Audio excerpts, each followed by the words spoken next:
Sommoteph killed the whale with a punch to its head, then he grabbed its tail and pulled his meal while he swam to the shoreline. When he emerged from the water, to his surprise 4 young men rummaged through his shack that was on the beach. They had an assortment of knives around their waists and triangle tattoos on their arms. "Hey!" shouted Sommoteph. The men came out and stood in amazement at the sight of the 6'7" Sommoteph with the whale's tail over his shoulder. "Get away from here," said Sommoteph. The men bolted to a rope ladder that hung from the cliff to the secluded beach. He watched in amusement as the men struggled up the ladder, and when the last one reached the summit they reeled up the ladder. "Ha! Ha! Ha!" laughed Sommoteph and then pulled the whale fully onto the land. He picked up the loose clothes that were tossed around the shack and put them back neatly on the string line that ran underneath the thatched roof of the shack. The drinking water barrels had been capsized, so he fixed them, and that was all the damage that the men had really done. In the years that he lived alone on the beach, it was odd to see humans, nevertheless he got to work on the whale. By the time he was done, the meat had been salted and buried in a storage pit, the bones fashioned into posts for the shacks and melee weapons, the skin put to sun to make garments, and the oil kept to put into his dreadlocks. He sat on the beach and looked on as his brother the sun slowly dipped his head beneath the horizon.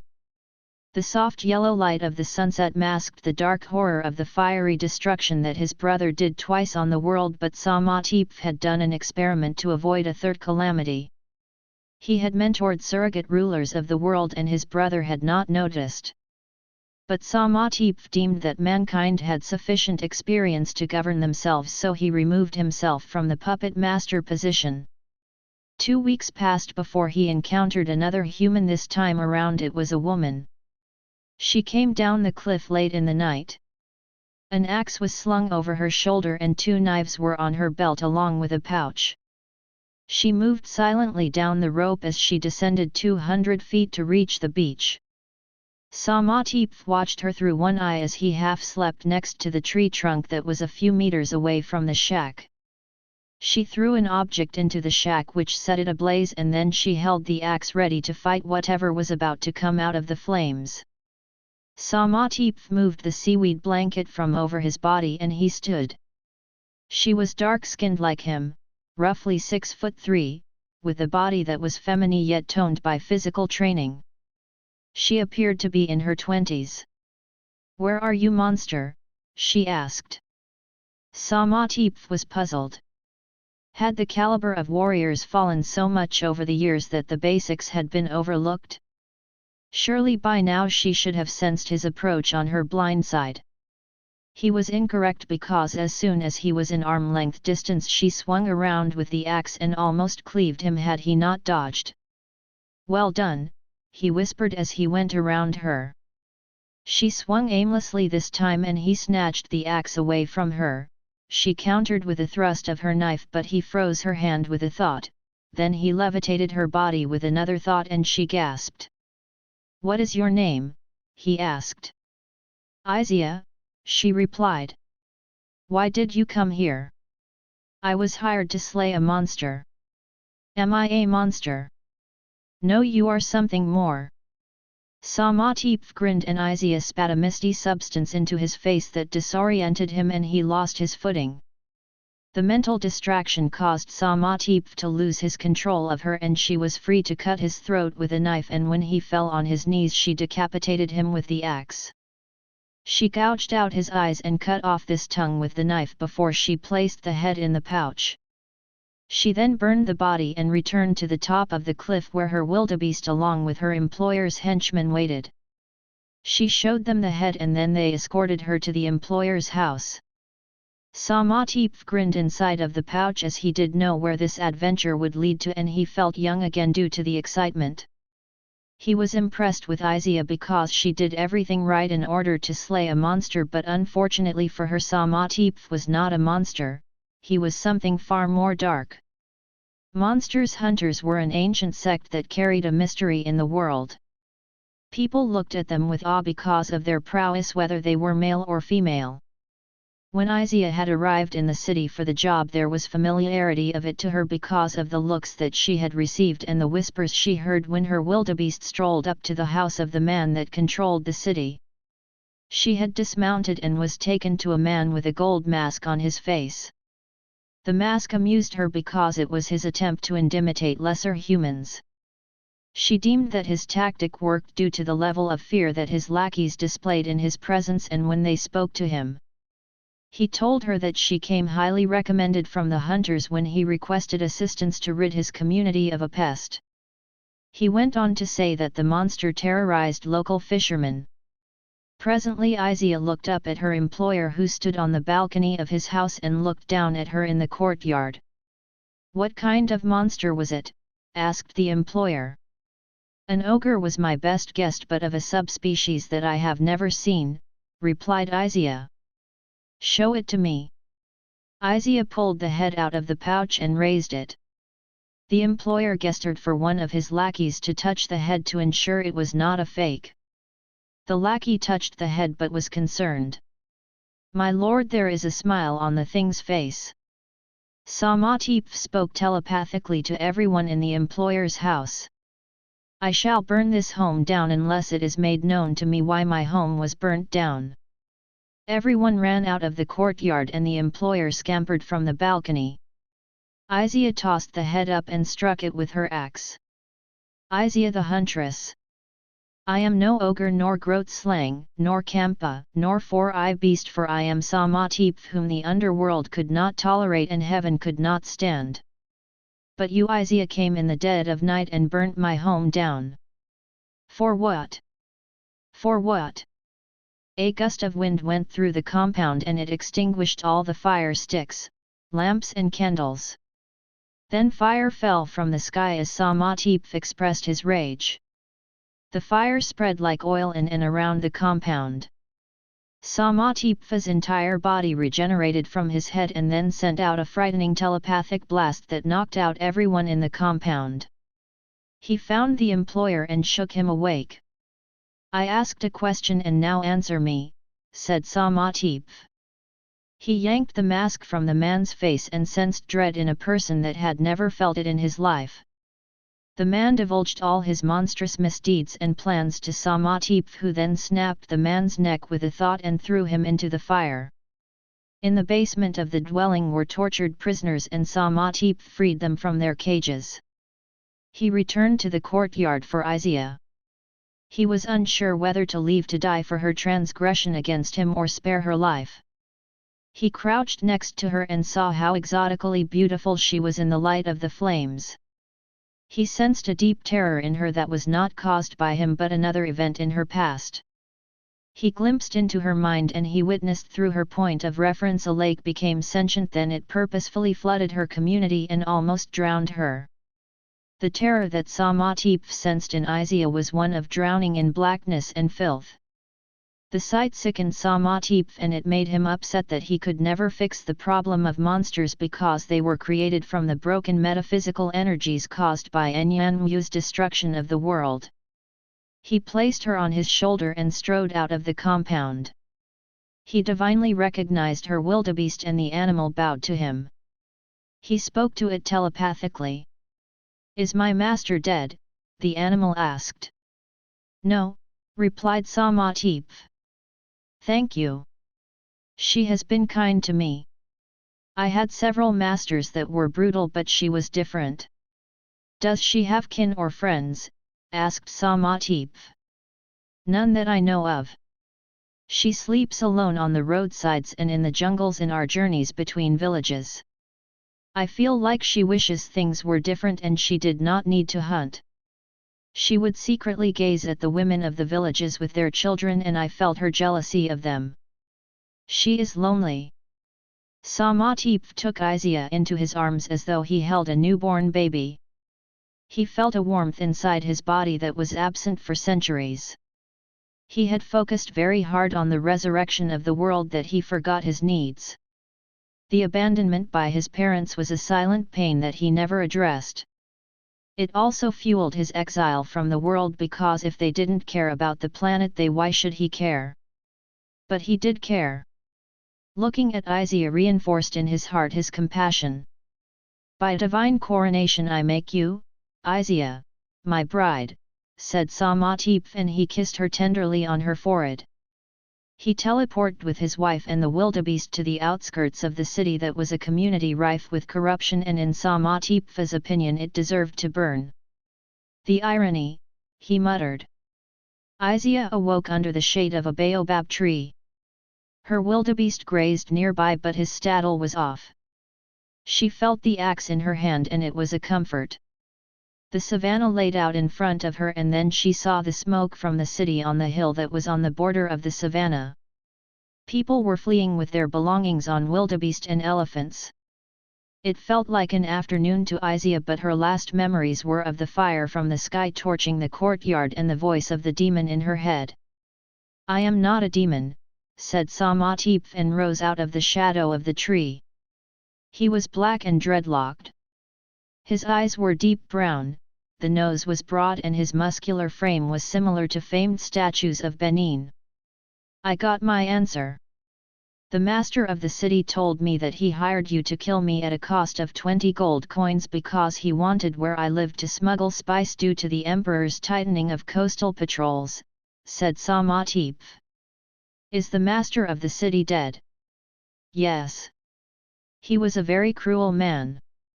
I found prisoners in his house and dark deeds in his memories, replied Sommoteph. What is your name? Sommoteph.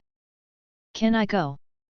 No, because you are my wife, replied Sommoteph. When did this occur? She stood and looked up into his strange face. It does not matter. It matters to me. You can't marry me without my consent. I had to marry you because I have been rejected by 2 worlds, and I cannot be rejected by a 3rd. I have been cursed to live as a wanderer. The house you burnt down was my attempt at settling down. What house? It was a shack, and furthermore I am not your wife. You owe me I owe you nothing. I am not your possession. I am not property to be traded for indebtedness to anybody, said Izia. She saddled up the wildebeest and rode east to report back to the hunter's castle. After 2 days of hard riding she arrived at the castle Thimlichohinga. She was met by the district manager, the emperor's oversight, and the master of the hunters. She told them everything that happened on the job. Who is Sommoteph in your opinion? Asked the emperor's oversight. I do not know, replied Izia. He might be a wizard, said the master of the hunters. Why not a demon? Asked the emperor's oversight. Were you paid by the master of the city? Asked the district manager. No, replied Izia. You will be placed on supervised leave from work, said the master of the hunters. Why? Have I done something wrong? A lot has gone wrong. The hunters were hired by an outlaw to undermine the emperor's decree. A city in the district was destroyed and an unknown entity that could potentially harm the emperor and the kingdom has been discovered. Luckily no money was passed to you, so I will make sure to put that in my report to the capital. Of course an investigative team has to be sent to Mero City to verify your story, said the emperor's oversight. The part where you said Sommoteph declared you his wife is interesting because we will want to interview him in a controlled environment. Can you use your influence to lure him to the meeting? Asked the master of the hunters. But I am not his wife, I never agreed to marry him if we are indeed married, said Izia. He believes he is, and that is all that we need, so please when we are ready for the interview be ready to summon him, said the master of the hunters. But what if he followed me here? Asked Izia. We would have heard the alarms, replied the district manager. In the meantime your hunter license is revoked. You are to check in every morning and evening to the register. Any travel from this castle will require the permission of this tribunal. Izia begrudgingly went to a room that was assigned to her. Sommoteph was in a chair next to the window when she latched the door and turned back to the room. I heard everything, he said. She paused and listened for the chime alarms for supernatural intruders, but there were no sounds. Did you put a spell on me on the beach? Is this an elaborate hallucination? She asked. Come here, said Sommoteph. She did so. He stood and kissed her on the lips. Did that feel real? Asked Sommoteph. Yes, replied Izia. He hugged her tightly. What do you want from me? Why are you ruining my life? In my desperation to lift the curse, I didn't take in account the shock it would have on you. I apologize, replied Sommoteph. I don't believe you, so release me, she said. He did, and she went about cleaning up herself and packing away her stuff. What do you do when you're not fawning after me? She asked. I am fawning, I am spending time with my wife, replied Sommoteph. Okay, before we met, what did you do during the normal course of your day? Practice and honed my skills, listened to the ocean, hunted for food and explored the shipwrecks in the depths. Sounds rather boring, and there is no room for me in your routine, said Izia. I will not make you happy as a wife. I like traveling and being in the world, not living on a secluded beach counting the sands. That is precisely why I chose you, because I need someone to help me explore this world, said Sommoteph. Then you are a child requiring an adult to hold your hand. Izia, this is the third incarnation of the world. I ruled the previous two. I was king, emperor, the chosen one and hero. I am quite grown. I can't corroborate that story, said Izia. Then let me take you there, he said. Her small room was transformed into a pearl-colored bedroom that covered half of the castle. It smelled of jasmine and incense. An ostrich brushed her arm as it walked by, and a fountain with otters frolicking on the side made a noise like applause for the ostrich. Sommoteph was on the far end of the room, and he had a gold crown in his hands and a massive crystal chandelier was above him. Thick gold rings were on his fingers and a silver medallion was on his chest. The room expanded further, and then windows appeared, and outside of them was a waterfall. Yellow blossoms were on the diamond-studded floor, and a blue pool of water was in the center of the room. The bed was larger than any bed she had ever seen, with satin pillows and fur blankets. I met a rich man once, and he offered me similar trappings on a smaller scale, but he was cold and did not love me, said Izia. You have seen how modestly I live, so riches without love does nothing for me. Really? So you don't love me? I loved you when you slayed me. Hunters and wizards do not get along. I am not a wizard or a demon. God. No, I was given this planet to rule by my father after he made it. Come here. She came and he kissed her tenderly. You can continue your profession as a hunter of monsters, but you will not have to worry about politics, money, and the future. I will take care of those things. You don't care if I find you unattractive. Look at me, of course you find me attractive, any woman would, but besides that I find you very beautiful and feminine. I am also drawn to your warrior spirit. We only just met. Does it matter? Do you want children from me? Eventually, but I am not in a rush. Okay. Do you submit to me? Of course not. It will not be so easy. What exactly will be my future with you? You are obviously immortal, so what happens when my body turns old? Will you trade me in for a younger woman?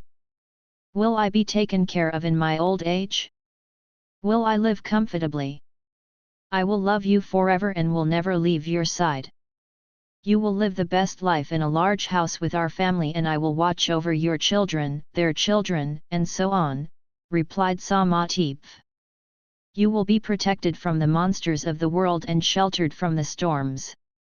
Your needs, wants and desires will be fulfilled by me. I am yours, Izia. You have a capable leader to lead you. There is no need to fight by yourself again.